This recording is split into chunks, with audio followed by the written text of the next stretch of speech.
قال الله تعالى وتبارك في القرآن المجيد والفرقان الحميد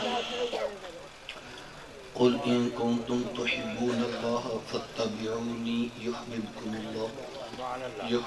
الله ويغفر لكم ذنوبكم والله غفور رحيم صدق الله العظيم اللهم صل على سیدنا و مولانا محمد مبارک وسلم۔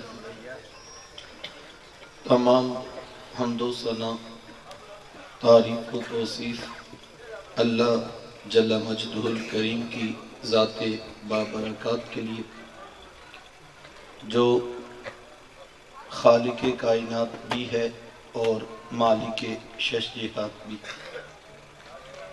اللہ جل وعلا کی حمد و ثنا کے بعد حضور نبی اکرم شفیع امم رسول محتشم نبی مکرم حضور ختمی المرتبت صلی اللہ علیہ وآلہ وسلم کے حضور ناز میں اپنی عقیدتوں، ارادتوں اور محبتوں کا خراج پیش کرنے کے بعد عزتوں کی مسند پر جلوہ فراز عالی مرتبت ذی وقار محترم محتشم علماء کرام اور واجب الاحترام ذوی الاحتشام برادران اسلام، السلام علیکم ورحمۃ اللہ وبرکاتہ۔ توفیق باری تعالی مجھے اور آپ کو حضور علیہ السلام کے ذکر جمیل کی سعادت مندیاں نصیب ہو رہی ہیں۔ دعا ہے اللہ تعالیٰ میری اور آپ کی حاضری کا ایک ایک لمحہ قبول فرمائے اور قابل عمل باتوں پر توفیق عمل نصیب فرمائے۔ اس میں ابھی کچھ ڈیلے ہے، اگر آواز ایک ساتھ ہی ہو جائے تو آسانی ہو جائے گی، جزاک اللہ۔ یقیناً حضور علیہ السلام کا ذکر اہل ایمان کے لیے باعث تسکین ہے۔ جب کسی کے لبوں سے وہ اپنے آقا و مولا کا نام نامی اسم گرامی سنتے ہیں تو ان کے دلوں میں ایمان کی حرارت بڑھتی چلی جاتی ہے، اور ایسا ہو بھی کیوں نہ کہ میرے حضور کا ذکر ہے بھی اتنا ہی میٹھا۔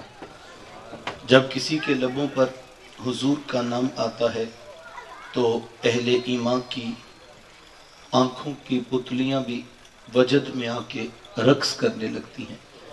میرے شیخ طریقت فرمایا کرتے ہیں کہ بیٹا ساری دنیا کے شہد نچوڑ دو، اتنا رس پیدا نہیں ہوگا جتنا ایک بار محمد کہنے سے پیدا ہوگا صلی اللہ علیہ وآلہ وسلم۔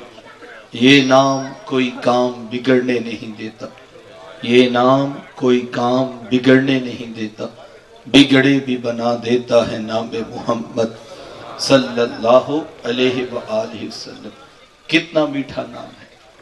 ایک مرتبہ جب حضور کا نام آپ بولیں گے تو آپ غور کریں گے کہ حضور کا نام ایک مرتبہ آتا ہے تو لب بھی وجد میں آ کے ایک دوسرے کو چوم لیتے ہیں، محمد صلی اللہ علیہ وآلہ وسلم۔ تو یہ میری اور آپ کی خوش بختی ہے، یہ میری اور آپ کی فیروز بختی ہے کہ اللہ نے مجھے اور آپ کو اپنے محبوب کا نام عطا کیا اور ان کی امت میں ہونے کا شرف عطا کیا۔